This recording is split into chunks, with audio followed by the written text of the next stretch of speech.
analytics point of view, we have the dashboard that collects information during transaction access and shows different kinds of analytics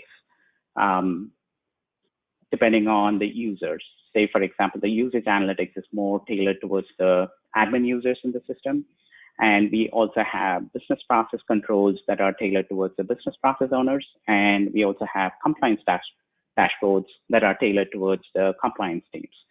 So here on the usage analytics, you can see information about the transaction usage. You can define transactions that are critical in the system and can track who is accessing what kind of information. And especially in the current scenario, if somebody is furloughed and you don't want them accessing certain information and you have the role trimmed, but you're not sure about how the user is accessing information in the system, this can give you the insight into how or what transactions that the user is going into and what kind of information is the user viewing in the transaction. And this also goes down to the granular level, that is the field level. And if we have certain information within the field that we have configured as sensitive, we can also see if the user had full access to the transaction or if the user had limited access, which means that the user was able to go into, say, the PA20 transaction, but was not able to view sensitive information like social security number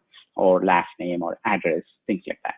And it also gives information about the different user groups. And if there are anomalies, it can also show that the user is performing something outside of the normal business function.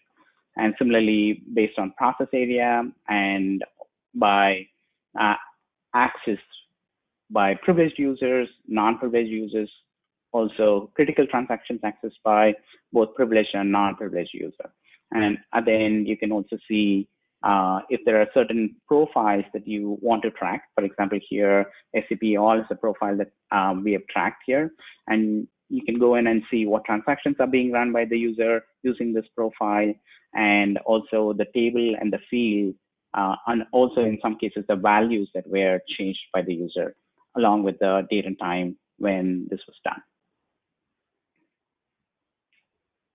So going back to the business process risk, what this captures is information for the different process areas.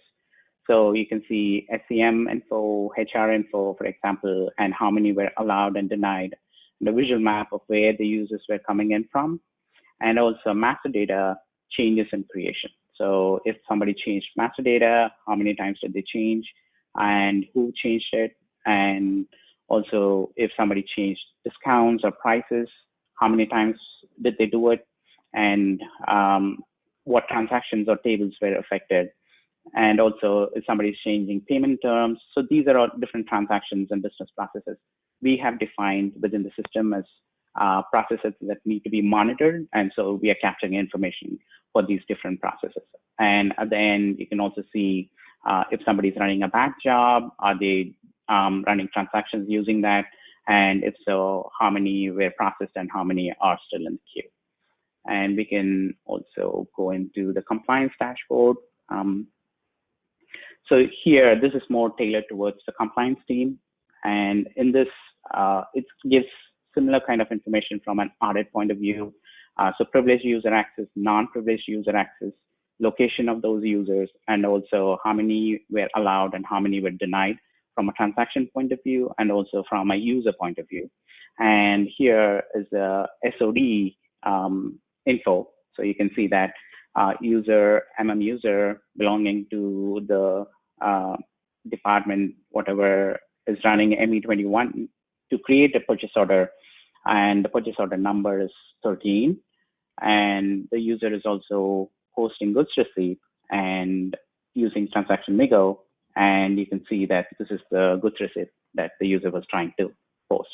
So you can actually capture the SOD violation, and it'll always be true SOD violation compared to in GRC, where there can be false positives, where the user is creating a PO but posting goods receipt for a different PO, and it's still flagged as a violation because of the conflicting sets of transactions that's being executed by the user. In our case, the platform filters out to the user and the document level so that we pick the true positives and thereby eliminate the need to browse through volumes of data to figure out which one is actually the violation, which is not.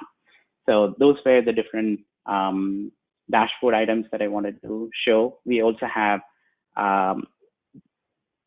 user provisioning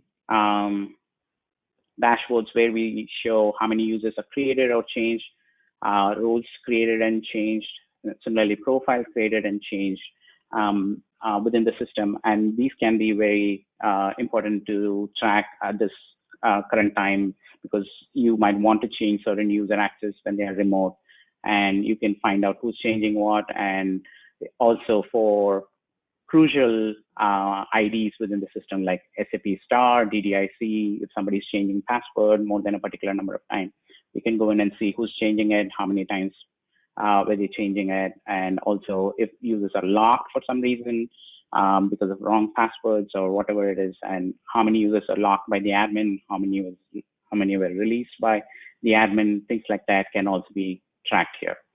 And this is an example of the manual provisioning data at the role level, and you can see what was added, what was changed, what profiles were changed, and things like that. So that's from the analytics side.